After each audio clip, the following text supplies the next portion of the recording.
Greetings, and I have a little bit more time this morning, so welcome back to the 18th of May, 2023, third decade of the 21st century. I always open with that to sort of hyper-focus and hyper-expose the fact that we are indeed in the third decade of the 21st century, and we're midway through the month of May, and I feel like we just started 2023. Like so many of you out there, I have a child graduating high school.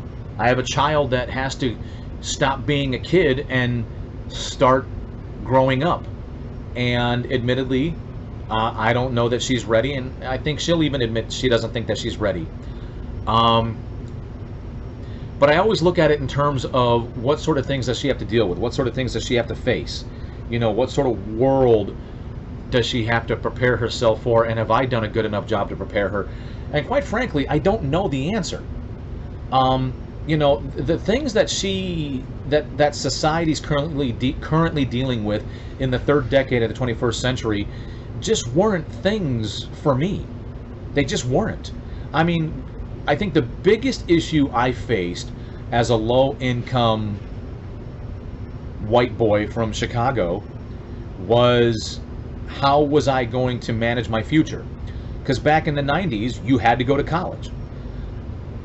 It didn't really matter what you studied, just you had to go to college because college equaled success. College meant that you could not only provide for yourself but a family, put a roof over your head. The trades back then were kind of looked down upon as lesser. And it's so funny how the tides have turned, and thank God for people like Mike Rowe that put a positive spin on it and shine a light on it. But at the time, my major focus was, how the hell am I going to how am I going to pay for college? How am I going to get to college? And my ignorance was wild beyond belief. I thought college was going to be just like high school. I'd have to get up at something in the morning after working a belligerently long shift at some dead-end job just so that I could pay for college. Because at the time when I was living with my mom and my stepdad, and I had a very tenuous relationship with my stepdad, I had to pay for all my own clothes. I had to pay for all my own food. I had to pay for my car insurance, my gas. Thankfully, I owned my car outright, but I also had to pay for the maintenance of it. I essentially didn't have to pay rent and utilities, so to speak, where that was probably going to change, and my mom probably would have been able to get away with letting me live there for free. So there's that. But at the same time, how was I going to pay for college, and how was I going to also make grades? Because my grades slipped significantly when I had to start working.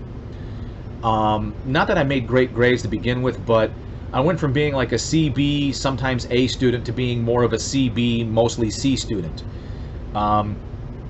Because work became more important than the job. But I knew enough not to drop out of high school. So the short version is, I eventually joined the military. And being from Illinois, I was supposed to get 120 credit hours of free tuition at a public school in Illinois as long as I returned to the state of Illinois, take up residency within 6 months of discharge with an honorable discharge. So, long story short, I joined the Marine Corps with the intention of doing 4 years and getting out. As I would tell my daughter, as it turns out, the room and board was a nice thing to have.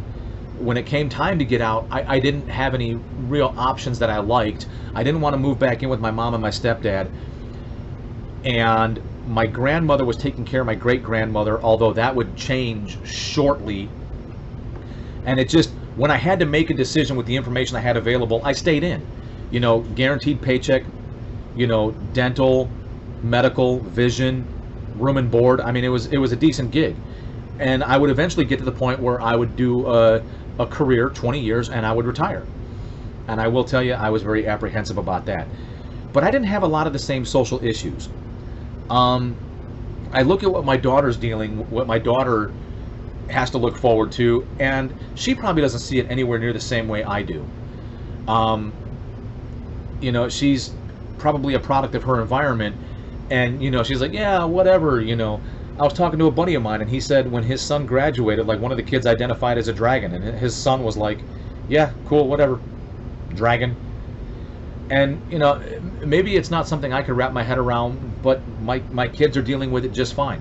And of course, I've got a younger son who's finishing up his freshman year, and he's still got 3 more years of high school left. So I don't know if the tide will ebb and flow, because I was talking about it yesterday with some coworkers, and we'll probably pick it up again later today if time permits. But we were talking about the concept of, you know, these events, you know, where there's similar events in history. And one of my co-workers said that he thinks that very similar to what we're experiencing right now, we experienced a different version of it in the 60s and the 70s. And I was like, oh, so it lasted for 2 decades. He's like, yeah. He's like, I don't think we really recovered from that countercultural revolution of the 60s that bled into the 70s until well into the 80s. And he seems to think that a lot of it had to do with the Carter administration, that Carter was, you know, a good man, but just a really, really bad president. And I don't know if we can compare apples to oranges, but Trump was a dynamic personality that most likely was voted against because of his personality, but I still don't believe Biden actually got 81 million legitimate votes. But I think, other than his conduct, Biden will be highly regarded politically as one of the worst presidents we've ever had. But hey, he's not the orange man who says hurtful things. And I wonder if Biden will be the catalyst, like Carter was in the late 70s, that ushers in a new era like Reagan did in the 80s, where we'll have a sense of clarity.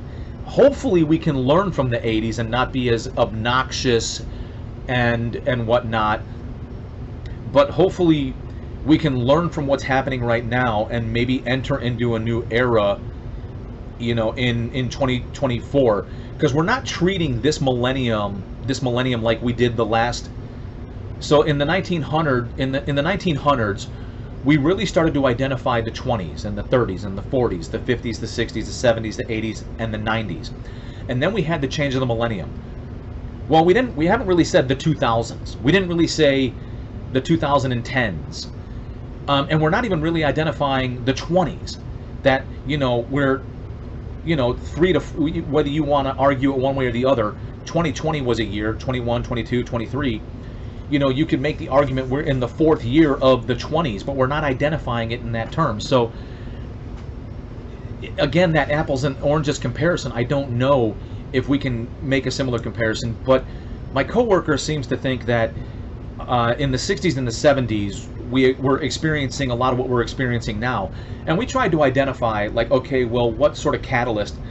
And my one coworker was like, well, he thinks of Barack Obama. And I really couldn't argue with him. And the problem is, when you bring up Barack Obama, you have to do so. I hate saying it, but it's like, as a heterosexual Caucasian male, I have to do so with a level of delicacy, because I don't necessarily have the social credibility, because Barack Obama was half black, but he looked black, so therefore he was the first black president, and because of his skin pigmentation, he generates a force field around him that makes him somewhat untouchable. And I'm like, no, he's an American. He's just a regular person, you know, who held the highest office. He should be just as equally infallible as the rest of us, and he should be equally open to criticism. And, you know, Ben Shapiro has commented on this numerous times, where there was opportunities during the Obama presidency where he had an opportunity to be more of a unifier than a divider. And Ben Shapiro thinks that during certain points during Obama's presidency, rather than being more of a unifier, he acted as a divider.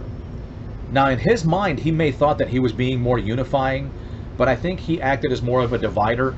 And I think, whether he meant to do this or not, I won't attribute intent when I don't know the man personally. I don't know former President Barack Obama. I don't want to necessarily attribute intentions in his heart, you know, because sometimes you could have good intentions, but in execution it goes a different way.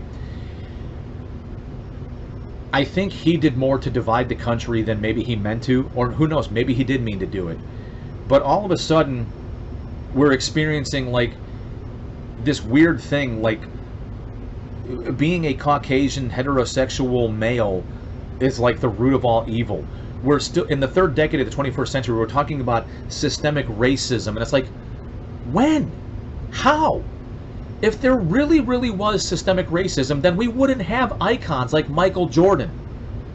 All right? We wouldn't have icons like Will Smith. We wouldn't have icons like Snoop Dogg, because systemic racism would have prevented them from reaching greatness and reaching financial greatness, where these people have fuck you money. So I don't get it. And I think what we're also doing is we're creating new terms through language that essentially absolve people of responsibility and make them a victim, instead of forcing people to take accountability for their actions. And then this whole trans thing, and I probably won't put this video on YouTube, although maybe I will. I think there is some room for legitimate transsexuality to be discussed as a topic. But for some reason, it became this super trendy niche topic where statistically I don't know what the actual analytics will provide, but it's such an awkwardly niche topic, but it's so popular and trendy. And like if it reaches a certain level of popularity and trendiness, it becomes this untouchable thing. Like, you can't critique it, you can't talk about it unless it's in an ultimately positive light. And like we have to ignore certain things. Like, you don't in the realm of athleticism, you don't have trans men, women transitioning to men, participating in men's athletic performance areas and dominating the men. You don't have that. But instead you have an inversion. You have men transitioning to women, participating in women's athletic events and dominating.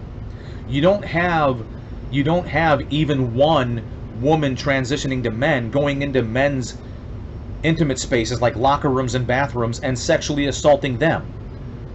Although in truth, men typically report far less of their sexual assaults, but I digress. But you do have more than one case of a quote-unquote trans woman, male to woman, going into women's intimate spaces and adversely affecting them, assaulting them. And one of the things I thought of, and I had this thought this morning as I was getting up and I was doing my thing and I was preparing for this video, is, forgive me if I don't use the appropriate labels, but thought or not, what's eventually going to happen is, with all the craziness that in my personal view of the world is adversely affecting legitimate women, it's gonna have what I think is a net positive effect. Legitimate heterosexual, cisgendered, whatever the fuck the labels are, legitimate women, heterosexual women who identify as a woman and embrace being a woman and even express themselves like a woman, which, even if you wear t-shirts and jeans and, oh, you're a tomboy, no, that's still a fucking woman. It's gonna explode your stock. It's gonna magnify your value. Because for all the heterosexual men out there that have no idea what the fuck to do, that don't know how to deal with women, because you have another group of women that are heterosexual, cisgendered, whatever the fuck it is, that are just looking for ways to tear men down, you know, and whatnot, that for the inversion of that, for every legit heterosexual woman that doesn't want to partake in some social justice nonsense, it's going to magnify their stock and blow them up. Like, a 7 is now going to be a 14, an 8's going to be a 16, a 6 is going to be a 12. You know, that your external beauty is now going to double in value. Your character is going to triple your overall beauty. All right, 'cause I hate to say it, but men are creatures of habit. You know, we operate on attractiveness. The fact that you are a confident, heterosexual, non-victimized woman looking for a relationship, looking for a connection, is going to explode your value beyond belief, where the things you'll be able to ask for and potentially get away with, I think is great. I think it's hilarious. All right, you know, the fact that it's going to have this tremendous effect on actual legit women looking for real men, that the men in need of this, the men seeking this out, are going to place such a high value on it that they're going to go back to basically worshiping women, real women, and they'll do anything for these women. And I don't think there's anything wrong with that. I don't see anything wrong with that. You know, a man treating a woman like a queen. You know, maybe putting their physical pleasure before their own. You know, maybe putting a woman's physical pleasure before their own because you so desperately seek their approval. You so desperately want to keep that woman in your life. I think it's going to have a massive positive effect on actual legit women, because actual legit women who don't identify with all this crazy nonsense, their stock is just going to increase tenfold, you know, for real men. But you know what? These are just my thoughts. So if you know me, you know the deal. I don't care about the likes, the subscriptions, the notification bells, whether you share this or not. I have a day job. In fact, I got to get ready for it here in a moment. I don't care about any of that, all right? All I really care about is increasing the opportunity for conversation, whether we agree or disagree, whether we see things the same or differently. So I don't care about the potential for monetization, all right? I don't have a paywall. So if you're considered a little guy, little girl, and you don't necessarily have the money to, you know, subscribe to all these other people and pay for, you know, potentially the opportunity for your comment to be heard, you're welcome here, all right? And if you leave a comment, I promise I will read, react, and respond to it. And if you do, I appreciate it. You're awesome. Till next time, please stay safe out there. So, last minute edition. I'm probably going to be running a little late for work, but I'll make it up. Thank God I got a really flexible job in that instance. So apparently I just got a comment a couple hours ago. Well, it just showed up recently. And as promised, I always read, react, and respond to comments. So this comes from my one loyal viewer, Stace, who does take the time to not just watch, but respond to my videos. And she posted, "Abortion is such a hard topic for me, as miscarriages are medically termed as spontaneous abortions. I have had 5 spontaneous abortions, which were not by choice, but there are still some states that would convict me if they could prove something I did caused those miscarriages.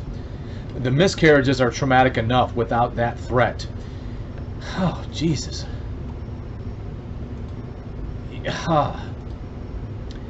You know, especially, and Stace, you'll have to forgive me, I'm going to have to make some assumptions here. 5 miscarriages demonstrates that there's an intent to reproduce, there's an intent to procreate, and there's an intent to become a mother with a father, that 2 people want to bring new life into this world and do their level best to raise the child. And, you know, perhaps for reasons that don't need to be discussed, Stace is unfortunately not able to do that. And she's not the first. She won't be the last. And having met people like this, it is traumatic. It is, for all intents and purposes, life-altering. Had I have known what I know now, I may not have made the choice to have kids, knowing the potential risks I pose for my children. We still don't even know if my 2 existing children are out of the woods, but that's really not the point. And the fact that some legislators, and this is the problem I have, some people are either too far to the left or they're just too far to the right. And what it does is it forces that level of division, where if you can't find common ground with people that are just too far to the right and they're trying to find a way to increase the boundary so that they can go farther right, I feel the same way with the left. You know, I feel the same way with both. Like people on the left and the right that are trying to find ways to increase the boundary lines so they can go farther. The fact that legislators would want to actively seek out ways to level blame upon a woman who's clearly attempting to conceive, to become a mother, and level blame, it's just, to me, it's a level of absurdity that I just can't even wrap my head around. It's a level of absurdity that I just can't rationalize, at least not right now. Stace, I can only imagine between you and your husband what kind of effect that has had. To go from one moment being pregnant and all of the thoughts and the emotions that go into that, and the potential, and all of the thoughts of potential, and then to have it all taken away from you. I can't imagine. What I will say to this is, I've had conversations with people, and shortly after I lost my son, I had this weird compulsion where I had to talk about it. I had to let people know that not only did he exist, but that he's gone. And I'm not saying I did it at the most appropriate time. I'm not saying I did it in the most appropriate places. It was an unfortunate compulsion, and it was potentially how I dealt with his loss. Some of the people I dealt with either knew somebody, or they themselves had a miscarriage, or someone in the close family circle had a miscarriage. And I think there's ways we can communicate where we can get our message across and it resonates, and there's ways we can communicate where we get a message across and it doesn't resonate, or it goes over very poorly. Some of these people were attempting to be like, I know exactly what you're going through. I know exactly what that's like. My daughter had a miscarriage. I'm like, oh, okay. So these are the exact same thing. Why do I say that? For Stace. I can't even imagine. I can't even pretend to understand what that's like. I can't even pretend to understand, especially if you and your husband were actively trying to become parents, if you were actively trying to create a child and bring a child into this world. I can't even imagine what that's like, the joy and the happiness and the excitement of being pregnant one day and then not being pregnant later. I can't even wrap my head around it. So I don't think it's anywhere near fair to say, oh, I understand. I had a 7-year, 7-month, 11-week-old son that passed away in my arms. It's exactly the same. They're not the same. They're two totally different experiences. And I often wonder what that's done to you and your husband. And I think it's phenomenal on both of your parts that you've stayed together, that this hasn't been a deal breaker. People often say the same thing about me and my wife, and like, we often look at them like, why should we get divorced just because we lost a child? But the fact that you and your husband have stayed together, and Stace, you're free to share if you want to, but I'd be very curious to know if you've been able to self-identify any particular changes that have resulted because of this experience, one that of which I'm extremely apologetic for. And yes, the fact that some states, some counties, whatever, would try to create legislation to put you at fault so that they can imprison you. I don't know that, but I do understand why the concept of abortion can also be very sensitive for you. And for anybody who's not tracking, I was commenting on Tim Pool's Timcast, where he had Lance from the Surfs on, and Lance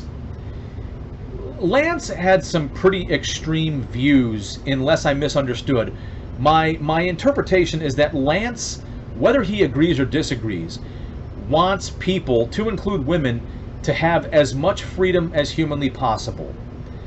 And the way that he spoke about abortion, I couldn't get behind. Because he was speaking of it in a way where, up to and including, if the child lives beyond being removed from the womb, that is not an abortion, because the child can no longer be capable of sustaining life or capable of living in order for it to be an abortion in his eyes. And it was just a very horrific discussion, in the sense that we get it. You want women to have the freedom. That's fine.